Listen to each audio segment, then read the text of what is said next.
Bom, gente, começando o capítulo 5 da nossa série Queda de Tensão em Cabos Elétricos. Vou falar de um assunto bastante polêmico que envolve ao projeto elétrico ou dimensionamento de cabos elétricos, que é o seguinte: por que existem valores diferentes de resistividade em condutores tanto para cabos de material cobre quanto para cabos de material alumínio? Por que existem algumas divergências de valores de resistividades nestes tais materiais? Esse assunto ele é muito importante, né, para nossa sequência, para os exercícios que vou lançar aí no futuro, né, no cálculo de queda de tensão. É muito importante vocês saberem essas divergências aí. Este é um assunto, assim, que deu um senhor trabalho para elaborar e montar. Gastei bastante tempo para pesquisar. Foi uma pesquisa muito complexa, mas enfim, finalmente consegui montar esse vídeo para vocês com o propósito de explicar as divergências que ocorrem nos valores das resistividades para o condutor de cobre e também para o condutor de material alumínio. Mas eu estou dizendo hoje, hoje eu vou abordar um assunto que é essencial para o cálculo da queda de tensão em condutores em função da distância do circuito, que são as diversas resistividades existentes em condutores de cobre e também em cabos de alumínio. Eu disse em plural porque existem alguns valores de resistividades a serem observados, tanto para o material cobre, né, quanto para o de alumínio. Por isso, devemos prestar bastante atenção nas especificações dos cabos dos principais fabricantes destes materiais. Aqui embaixo também, vocês podem ver aqui embaixo, aqui estão os sites e o aplicativo para a consulta de normas. Lembrando que são todos pagos para vocês terem o acesso a estes conteúdos. Tanto aqui no site você paga, e aqui no aplicativo também, que é o Target Normas ABNT NBR NM, disponíveis aí no Play Store e no Apple Store, ou seja, qualquer smartphone. Você paga para consultar as normas, tanto no site quanto no aplicativo. Vamos na sequência aqui. A resistividade elétrica é uma propriedade dos materiais que pode ser definida pelo quanto a oposição de um material, oposição de um material conseguirá fazer na passagem de corrente elétrica através de um condutor. Assim, quanto maior for a resistividade de um material, maior será essa oposição e, consequentemente, maior será a resistência elétrica. Da mesma forma, quanto menor for a resistividade, menor será a oposição da corrente elétrica e menor será a resistência elétrica no condutor. Essa aí é a segunda lei de Ohm, né, gente? Um cabo elétrico de qualidade ou um condutor de corrente elétrica de boa qualidade na construção de circuitos elétricos, procura-se trabalhar com valores abaixo da resistência elétrica, de forma a limitar as quedas de tensão, obedecendo à lei de Ohm, e também as perdas de energia por efeito Joule relacionado ao aquecimento do nosso condutor.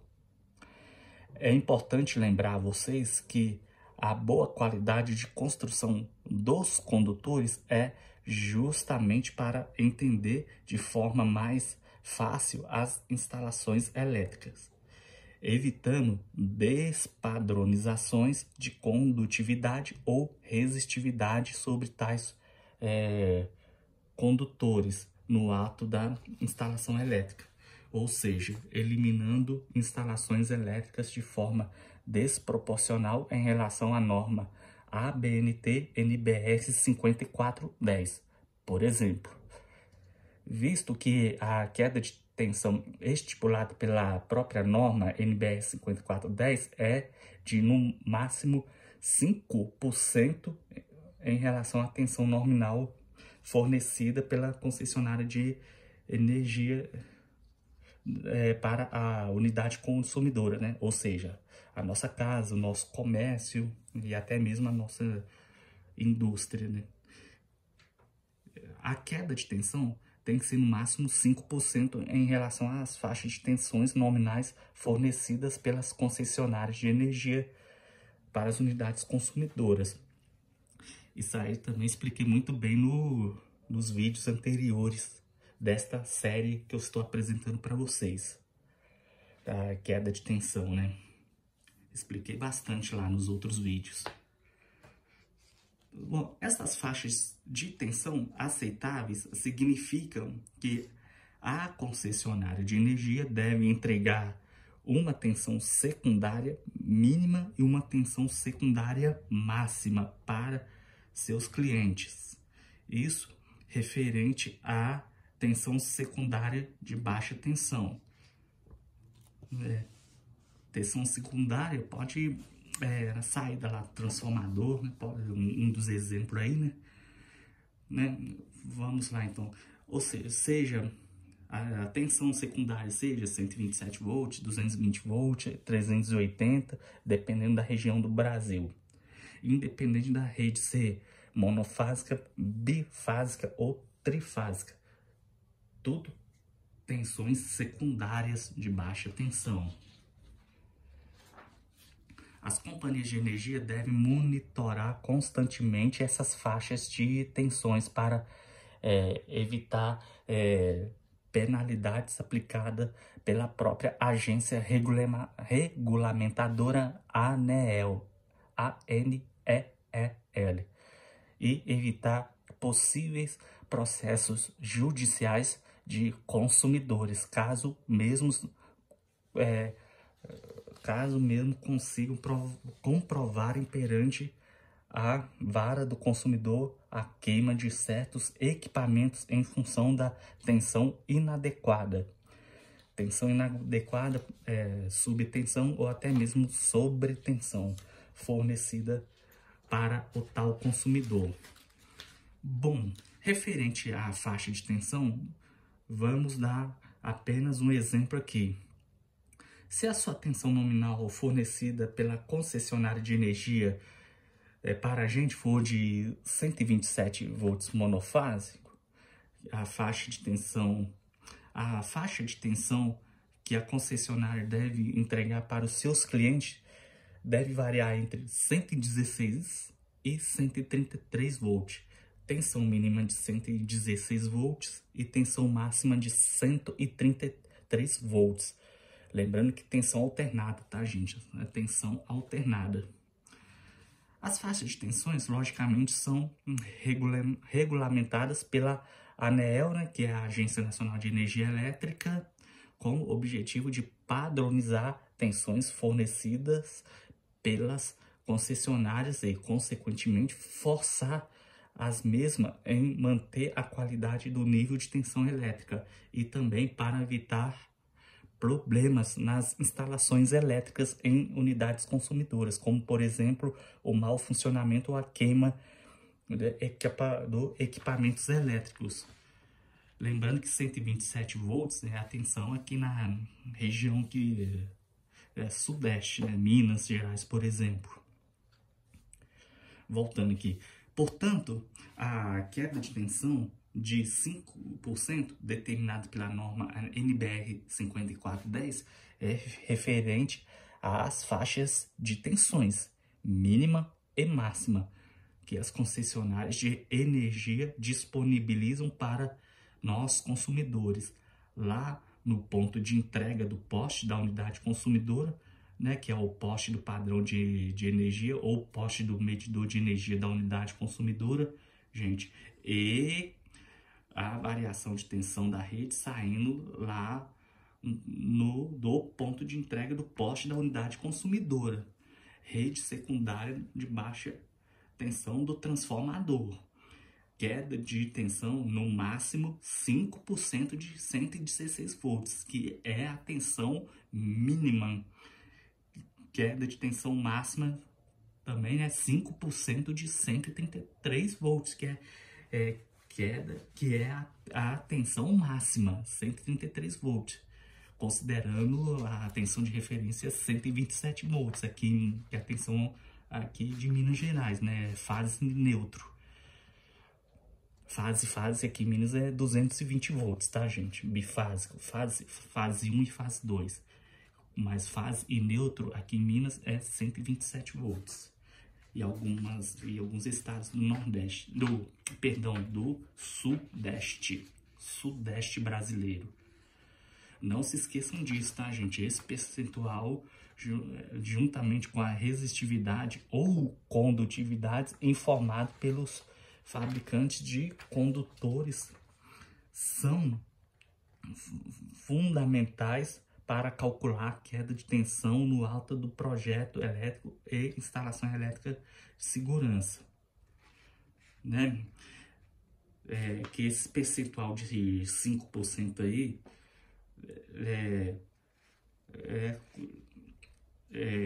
somando com as resistividades lá dos condutores elétricos que vocês podem observar aí no cartaz,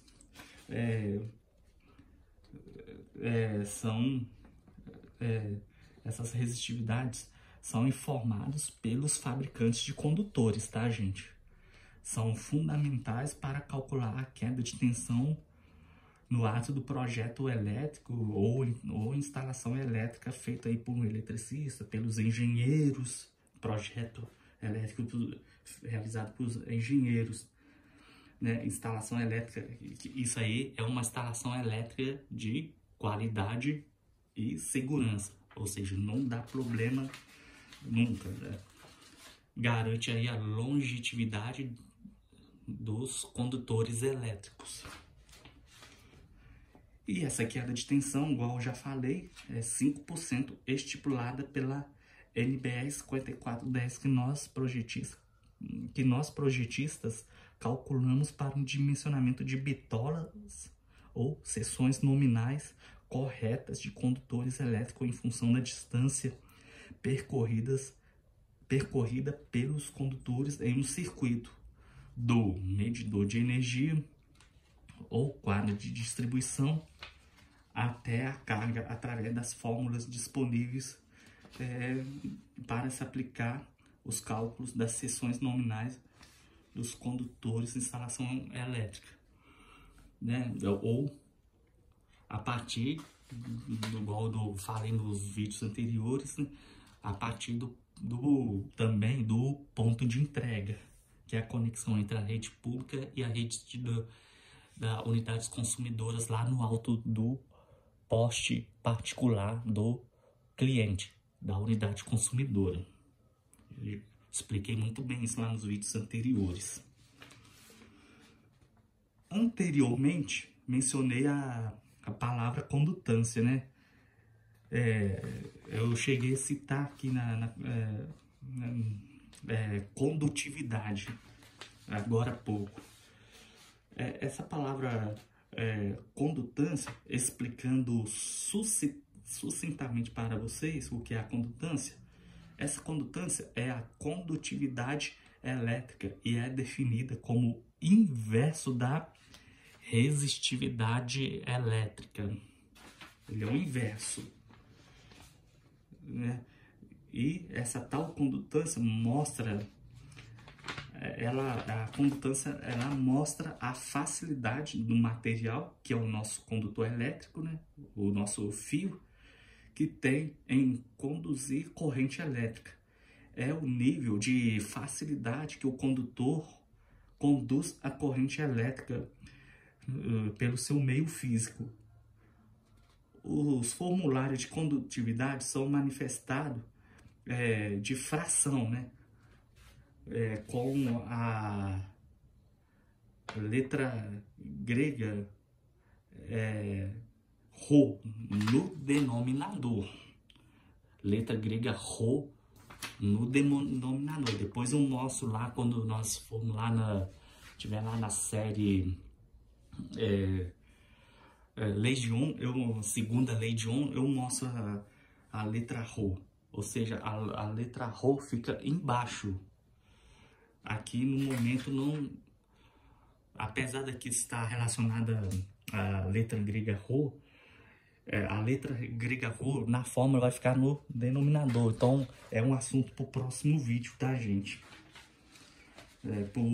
Quando chegarmos lá na parte da série que é a extensão, segunda lei de Ohm, que eu vou falar sobre a lei de Ohm também, as duas leis de Ohm, tá? Então a letra Rho fica no denominador da fração, e o numeral 1, que é o numeral 1 no numerador da fração, e a letra grega sigma, que representa condutividade elétrica, também apresentados pelas letras. A letra sigma também pode ser representada pelas letras gregas kappa e até mesmo gama. Lembrando que a palavra kappa se escreve com 2P, para quem tiver o interesse de pesquisar, né? A palavra kappa com 2P, caso vocês queiram pesquisar aí mais a fundo sobre as letras gregas. Então, gente, recapitulando aqui, para condutividade, a letra grega Rho fica no denominador. E o numeral 1 da fração e a letra grega sigma, que representa a letra grega sigma, representa a condutividade elétrica. Mais para frente também eu vou mostrar sobre a letra grega sigma. Aqui no próximo que eu tô botando mais a resistividade e não condutividade. Então, um dos exercícios aí vai ter um exemplo aí com a letra grega sigma, ok? Vamos prosseguindo aqui, então. A unidade de medida é o Siemens, falando ainda da condutância, tá, gente? A unidade de medida é o Siemens, que é o inverso de Ohm. Agora falando da condutividade, a condutividade também vai servir para alguns métodos de cálculo da queda de tensão no condutores em função da distância, ou seja, alguns exemplos ou versões de cálculos lá nos próximos vídeos, tá? Então, nos próximos vídeos eu vou falar da condutividade, letra grega sigma, unidade de medida Siemens. Aí é uma das versões aí do método de queda de tensão também, né? A condutividade. Aqui nesse vídeo nós estamos falando mais nós estamos abordando a resistividade.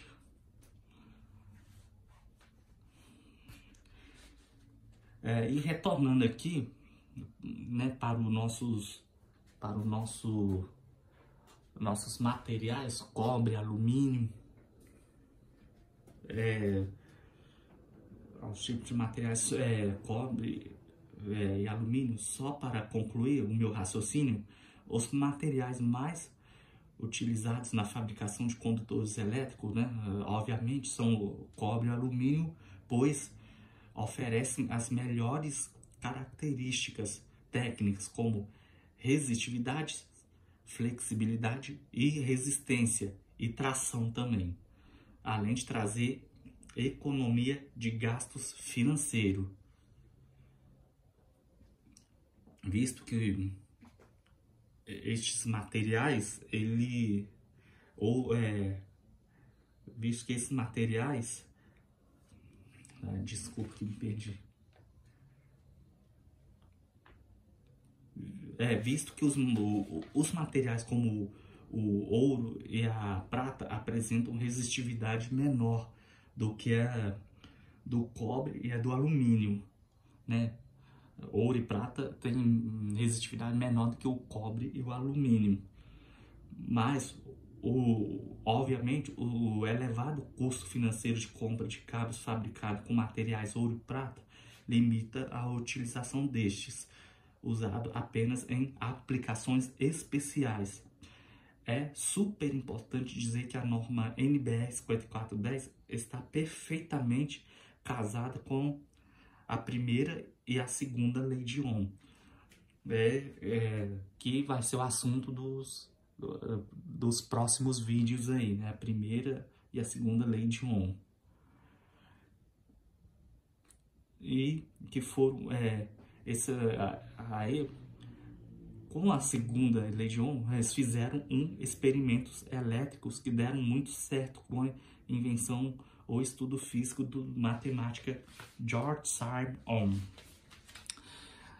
Obviamente, gente, o ouro e prata é muito caro.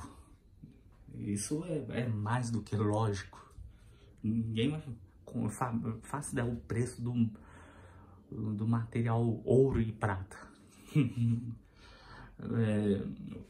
Voltando aos tipos de materiais aqui, né, existem valores de resistividades em outros materiais condutores, como por exemplo, a resistividade do ouro e da prata, como mencionei agora há pouco. Tem também o material níquel, material do tipo tungstênio, material do tipo latão, de platina, de ferro e muitos outros materiais.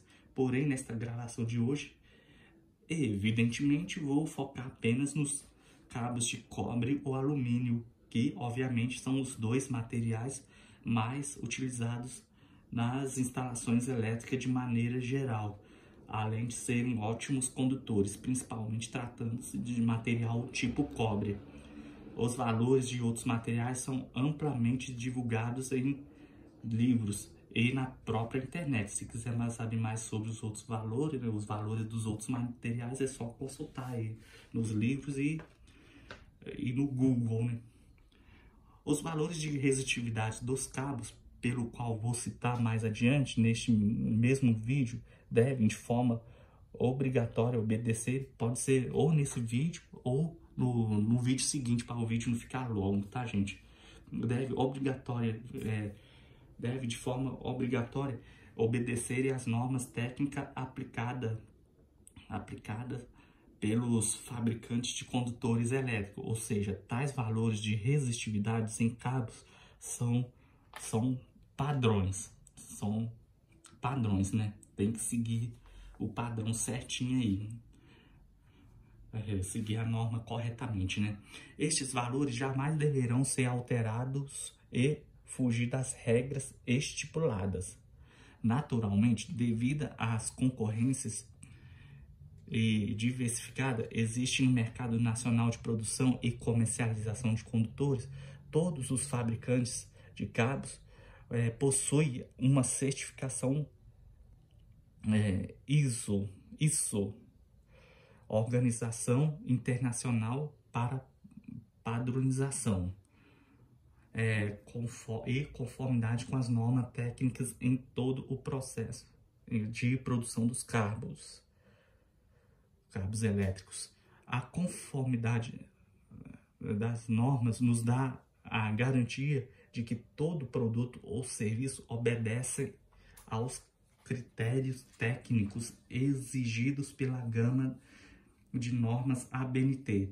Tais normas são elaboradas pelos comitês de estudo CE dos comitês brasileiros CN, formado pela participação na ABNT, que é a Associação Brasileira de Normas Técnicas, para discutir e estabelecer pelo consenso regras, diretrizes, características para o referido assunto.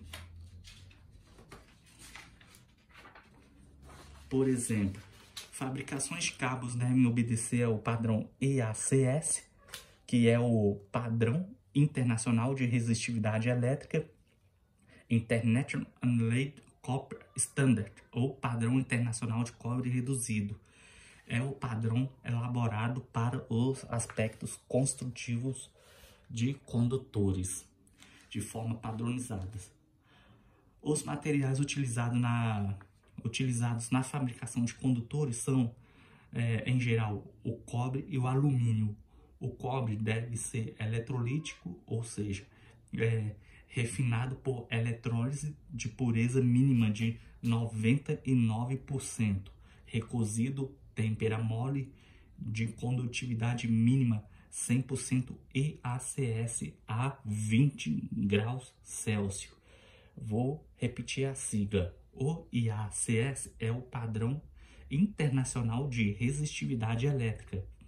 Em inglês, International Unlaid Copper Standard, o padrão internacional de cobre recozido, que corresponde à resistividade de 0,017241 milímetro metros a 20 graus Celsius, com condutividade elétrica de 100% no mínimo.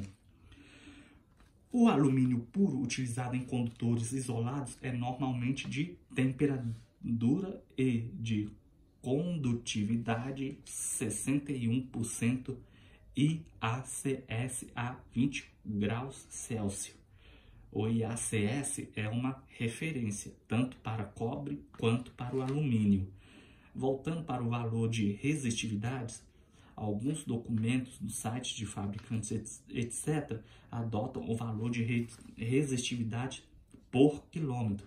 Por exemplo, ao invés de falar a resistividade de 0,017241 milímetro quadrado um metro, pronuncia-se 17,241 milímetro quadrado por quilômetro. Ou seja, é só arredar 3 casas decimais para a esquerda. Isso vale para quaisquer modelos ou têmperas de condutores de cobre ou alumínio. Portanto, quanto maior o comprimento do cabo, maior é o valor da sua resistividade ôhmica. Agora eu vou explicar rapidamente o que é têmpera. A têmpera de um condutor está relacionado com a dureza do material condutor. O processo de produção do condutor de cobre e alumínio tem início na trefilação do vergalhão, que consiste em reduzir seu diâmetro externo de 8 ou 9,5 milímetros para diâmetros menores, que chegam a valores tão pequenos como 0,4 milímetros.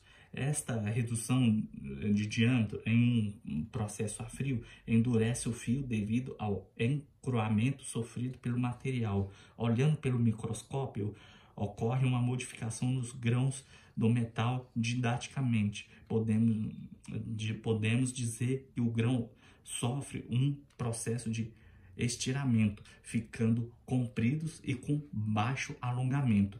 Este estiramento aumenta a propriedade do material de resistir à sua ruptura, mas quando se atinge a tensão limite, o material se rompe rapidamente, sem dar lugar a um alongamento mais demorado. Quanto mais estirado, mais quebradiço torna-se o fio. Assim, em alguns casos, para obter esse fio muito fino, a partir dos vergalhões, temos que trefilar o fio em um diâmetro intermediário, recosê-lo e posteriormente continuar com a trefilação até o diâmetro necessário. O recozimento do material proporciona a recristalização do mesmo, ou seja, volta dos grãos a um estado natural, podendo dar início a um novo processo de trefilação. O material recozido não possui característica de resistência à tração importante, mas confere ao material o seu máximo alongamento. Durante o processo de trefilação, o fio ganha a resistência mecânica, mas perde, além do alongamento, um pouco de sua condutividade. O processo de encordoamento e compactação também aumenta a dureza do material. Se o condutor mais flexível é requerido, deve-se proceder ao recozimento do material. Isso pode ser feito no momento em que o fio está sendo trefilado, recozimento contínuo ou recozimento recozendo-se fios ou cabos encordoados em forno em alta temperatura por um determinado período de tempo. As têmperas classificam-se em dura, 3/4 de dura, meio dura e 1/4 dura. Pode ser também mole. Esse 1/4 aqui pode ser esse 1/4 de dura pode ser mole, já é considerado mole, cada qual com uma faixa de valores de tensão mecânica definida por norma. Em geral, utiliza-se têmpera mole em cabos de cobre isolados que serão instalados sobre bandejas, leitos em eletrodutos ou diretamente enterrados, devido à sua flexibilidade e facilidade de manuseio em campo. Enquanto os cabos de têmpera dura, os cabos de têmpera dura, ali estão as têmperas, vocês podem observar ali. Os cabos de têmpera dura ou meio dura são utilizadas em instalações aéreas entre postes, uma vez que necessitam uma boa resistência à tração para se manterem suspensos. Existem divergências agora nós vamos entrar aqui. Existem divergências nos valores da resistividade do cobre e do alumínio em alguns livros didáticos, porque cada publicação adota um critério diferente do valor de resistividade no condutor, baseado em normas técnicas e também baseado nos principais fabricantes de cabos. Logicamente, tais fabricantes de cabo obedecem à norma técnica da ISO, Organização Internacional de Normalização. Não que as informações destes livros estejam erradas, né? Não que as informações dos livros estejam erradas, mas depende do tipo de material do cobre ou alumínio que cada exemplar de livro ou apostila adotam para o estudo específico de cálculos de queda de tensão. Aí eu vou citar alguns dos importantes livros que mostram os valores da resistividade dos condutores. Por exemplo, o livro do autor Hélio Creder, cujo nome de publicação é Instalações Elétricas, adota dois valores de resistividade do cabo elétrico do material cobre, que são 1,58 ohm milímetro quadrado. Desculpa, vou corrigir aqui. Que são 1 sobre 58 metro barra ohm vezes milímetros quadrados de condutividade, que é aproximadamente de 0,0172 ohms milímetro quadrado de Resistividade, vocês lembram quando eu falei o numeral na condutividade, que o numeral do cobre, numeral do cobre fica no denominador da fração? Então, está sendo, estou usando aqui como exemplo agora, né? Condutividade é o oposto da resistividade. Resistividade é o número decimal em vírgula, né? Que é, por exemplo, 0,0172 milímetro quadrado sobre metro, sobre metro de resistividade, conforme lá no livro do Hélio Creder. E outro valor também que o Hélio Creder adota lá na sua publicação é, mais uma vez, condutividade, fração, número fracionado, condutividade. 1 sobre 56 desculpa, 1 sobre 56 metro barra vezes milímetros quadrado de condutividade, que é próximo de 0,0178 milímetro quadrado, um método de resistividade. Vocês podem observar aí que eu acabei de falar, condutividade refere-se à fração, resistividade refere-se ao número em vírgula, né? Número decimal, né? Número quebrado, né? Em vírgula, beleza? Então lá no Hélio Creder ele adota lá o 58, que corresponde 0,0172, que é o de têmpera mole, né? Recosido, que vocês podem observarem aqui. E o 1 sobre 56 de condutividade, que convertendo para resistividade é 0,0178, é o de cobre de material têmpera, meio dura. Vocês podem observarem aqui. Têmpera mole, 0,0172 do cobre. E o cobre temperatura é meio dura, tá, gente? Meio dura é 0,017837. Vocês podem observar aí facilmente no cartaz aí, ok?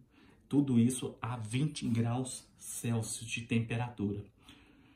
Dois valores que também são encontrados na norma NBR 5118, lá na NBR 5118, sendo que o valor da resistividade é 0,0172 milímetro quadrado, metro,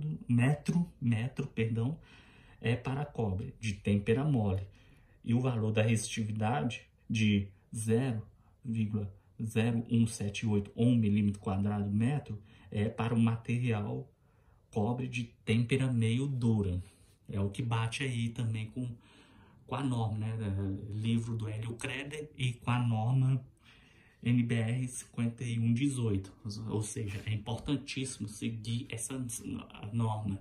Tudo isso aqui está baseado em norma. Condutores de alumínio citado pelo Hélio Creder, vamos para o de alumínio. O valor de resistividade é 0,028 milímetro quadrado metro, perdão, gente, de resistividade, valor correspondente ao condutor de alumínio de liga 1350, que é esse aqui, também na NBR 5118. Valor de resistência também encontrado lá no catálogo do fabricante da Condumax, a fabricante Condumax, a fabricante de cabos Aluba, por exemplo. O autor também especifica, o Hélio Creder, né, que a condutividade do condutor alumínio, condutividade, fração, mais uma vez falando, condutividade é fração, é 1/32 metro ohm vezes milímetros quadrados do condutor alumínio. Aí, infelizmente, não consegui encontrar qual é a liga de alumínio que se encaixa no valor 1/32, em que acabei de mencionar. Nos fabricantes dos cabos de alumínio, porém, aproxima-se muito ao alumínio de liga, esse valor 1/32 de condutividade, ele aproxima muito ao alumínio de liga 6201, aproxima, ok?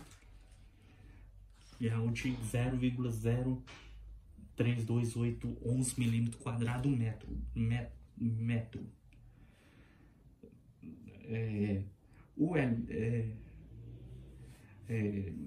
O Hélio Crede também cita a resistividade do condutor de alumínio com valor de 0,02811 milímetros quadrados metro, que corresponde ao valor da resistividade de alumínio de liga 1350 em igual sites dos fabricantes de condutores de alumínio. 1350 também. O Hélio Crede também cita igual os fabricantes de cabo, igual a nossa norma MDR 5118. Vamos para uma outra caricatura aqui, que é o livro do autor João Mamed Filho, também um outro livro famoso, assim como o Hélio Crede. São livros famosos, recomendados por instrutores de elétrica. O livro do autor João Mamed Filho, cujo nome da publicação é Instalações Elétricas Industriais, adotam os valores 0,0172 milímetro quadrado metro.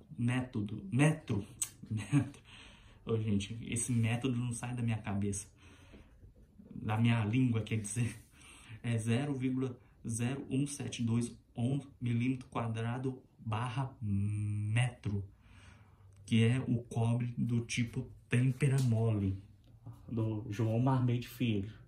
Usa esse valor de resistividade aqui, que é o cobre do tipo têmpera mole.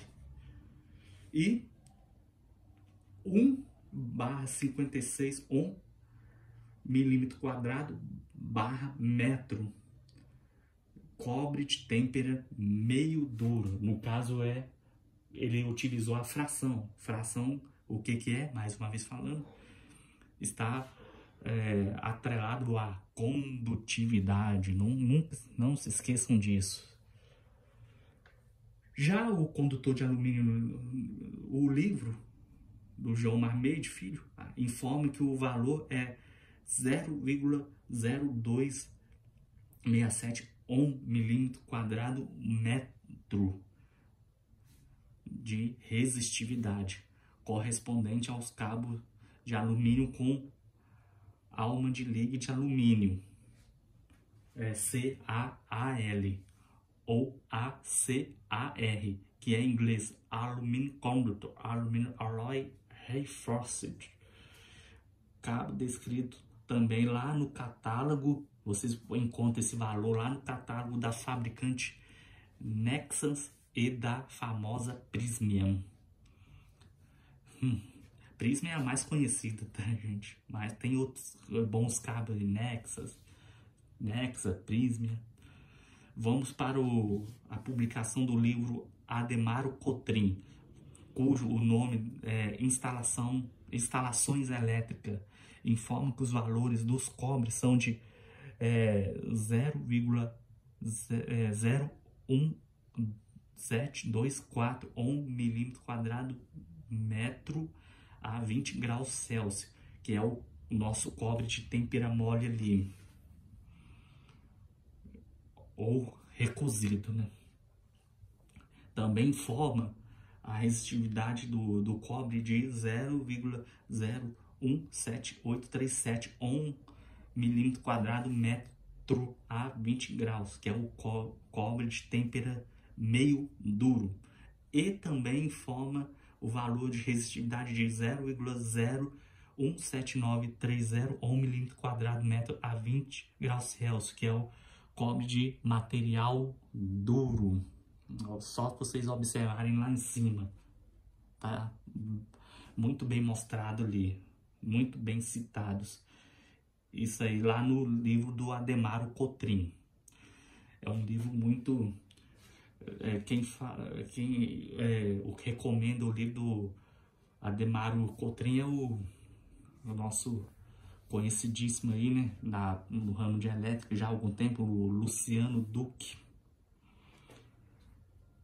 né, o canal, não é o canal da eletricidade, eu esqueci o nome do canal, só vocês pesquisarem no YouTube, Luciano Duque, ele... acho que é a Universidade da Elétrica, se não estiver enganado. Ele informa, ele adota como referência o livro do Ademaro Cotrim. Vamos para o alumínio. O alumínio é de resistividade de 0,0264 milímetro quadrado metro a 20 graus Celsius. É alumínio de liga 1350 ali, para vocês verem, e 0,032840 milímetro quadrado metro 0,032840 milímetro quadrado metro de resistividade a 20 graus de alumínio de liga, esse aqui, ó, 6201 ali. E no livro só citou alumínio de liga mesmo, porém o valor fica muito próximo do alumínio do tipo 6201, igual eu acabei de mostrar ali, aqui, 6201. Segundo também é mostrado lá na fabricante de cabo Nexus. Aí são vários valores aí, cada um com a sua aplicação. Basta consultar os catálogos dos materiais dos condutores elétricos. É importantíssimo consultar a norma também, se possível pagar, né, para ter acesso às normas no site, consultar as normas no aplicativo Target ou Target. Aí sim, aí fica assim, obrigado por assistir até aqui, e depois eu volto no próximo vídeo com a 6ª parte da série. Obrigado, tchau.